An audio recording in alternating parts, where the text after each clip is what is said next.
It's a PHEV. Very cool. Brand new from Motor City Mitsubishi.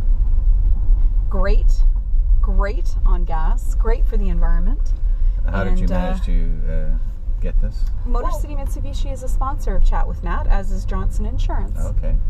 So speaking of sponsors, although you're wearing a hat for a nice shout out, bend in, make sure they get that. Get the logo on wow, there. There we go. Sexy hat. Who are you? Who are you, Steve? It's our new rock swag, you know. Oh, is it? Yeah. Okay, good for you. I was listening to the rock station on the weekend, in fact. Got to keep our listeners' heads warm, right? I think you do. Yeah. Anyway. So, who are you? Who am I? Yeah. Steve Macaulay. Mm-hmm. Durham Radio. Mm-hmm. What do you do at Durham Radio? Are you on the air? Only when they need an extra voice on a commercial that calls for a senior citizen. They tend to come and see me. So you're talent. You've got talent on your resume? I was on the air. Were you? Back in the 70s when we actually spun records and used tape carts for commercials instead of MP3s. Actually started as a news reporter. Okay. And then was on air for a couple of years, and I've spent the rest of my 42-year career on the sales side. Durham Radio I've been with for 25 years, but I did come out to Oshawa probably close to 30 years ago and worked for the previous owners of the two Oshawa stations, and then joined KX96 in early 1995 when they flipped from Jew Radio to 95.9 in Ajax.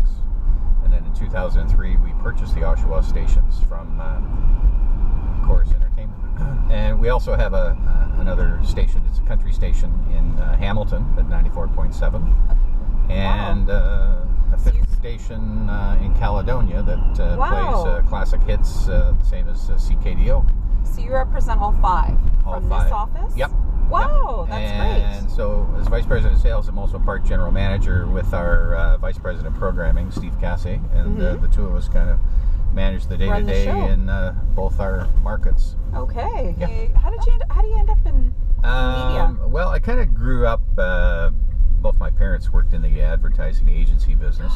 So from the time I was a kid, I always heard about radio and clients and this and that, and running TV campaigns or print campaigns and so on through my father. And so growing up, I always said, I do not want to work in advertising, and I do not want to wear a suit and tie to work and sit behind a desk all day. So I guess at the end of high school, I always liked music and took piano lessons as a kid and wanted to play records. So I thought, I'll be a DJ. So went to Seneca College, took their media course. It was radio, TV, photography, and film at the time, and I wasn't quite sure whether I would go the film route or TV or radio. But I got involved with the campus radio station and really enjoyed it. And then in 1977, there were two FMs that went on the air, Q107 in Toronto and CFNY 102.1.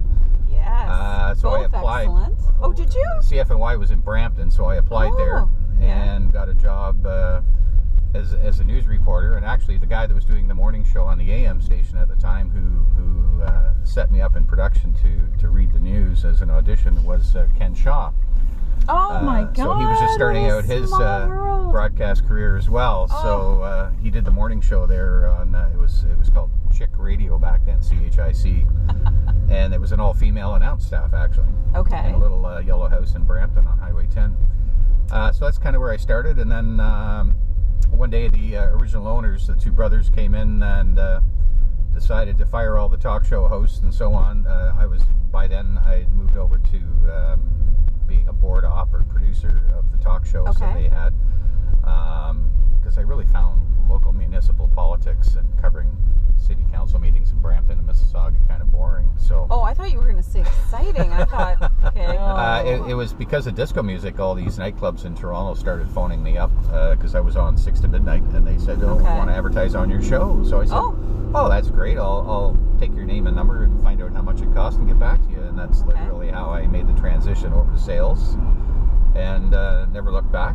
I spent 13 years at CFNY when it was an alternative format when the disc jockeys were allowed to pick their own music, Yeah. which really doesn't happen today in radio. No. And they're still consider themselves alternative, but they're not as alternative as it used to be when I listened. yeah. Right? And it is strategic, because you have to actually understand what your client's objectives are. Yeah, I mean, selling to a retailer is a little different than selling to a media buyer at an agency. Okay. They're looking more for reach, frequency, cost Volume. per thousand, Yeah. that kind of stuff to justify the buy. Whereas at the retail local level, they don't all care about how many listeners you have. They just want to know, I'm spending $500 a week and I want to see results. So we try and design campaigns. Some of them are long-term branding. A lot of them are short-term sale campaigns to drive traffic to the store. The industry's changed quite a bit, of course, with digital advertising. Our competition used to be the newspapers and yellow pages, but it tends to be more Google and Facebook now. So it's really changed the landscape quite a bit. Well, and you do have a news website. Yeah. You have a website that people tune. Yeah, DurhamRadioNews.com. And we're getting about 1 million impressions a month on that website now. So it's really done well. Yeah. That's wonderful. Congratulations. Thank you. Instead of competing, you created, right? Something that adds value. And our news team does it fantastic. We're the number one station in the Oshawa CMA for all persons 12 plus, and the Rock station on 94.9 is the number one station for adults 25 to 54, which is the key demographic for advertisers. So the Rock's come a long way. When we took it over in 2003, it was losing a lot of money. There were no ratings. The programming wasn't very good, and so we've really turned it around over the years and brought it to a number one position. Yeah, well, I'm also involved with the Ride for Dad every June in Port Perry. The Ride for Dad is in support of prostate cancer. In the last couple of years, I've been the MC of the event and also go on the ride. It's like a poker run. It goes out through Rice Lake, Bewdley, all down through that area on a Saturday afternoon. It's a beautiful ride. Usually about 300 people participate in that. And we raise funds to bring more awareness to prostate cancer. And if I can throw in a plug for there, it is November right now. Yes, it is. And so anything you can do to support it. I'm actually a prostate cancer survivor. I was diagnosed about 4 years ago and had treatment at Sunnybrook. And everything is going so far so good. Yes. So your offices are actually at the Oshawa Airport. Yeah.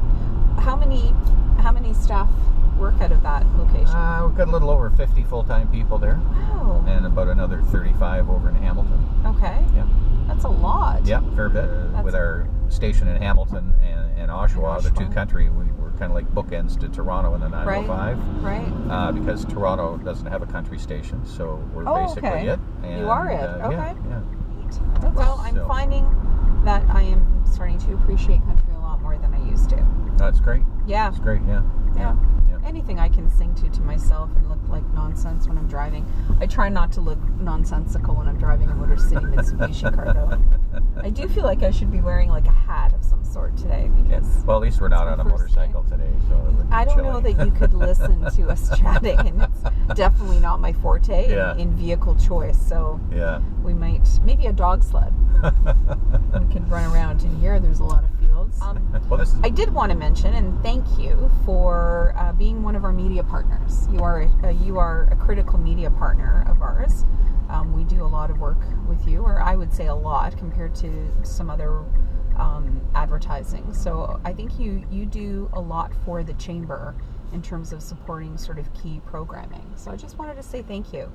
I enjoy the work. We've got our Fan Saves program out now. You'll be supporting Peter Perry in the Business Achievement Awards. Right. So it's really great to have a local radio station work closely with the chamber. Well, this has been a great little tour, Natalie. Thank you. Thank you for coming out with me. It's been a pleasure over the years working with Whitby Chamber and yourself, and I think you're doing a great job. And thanks. I'm enjoying it.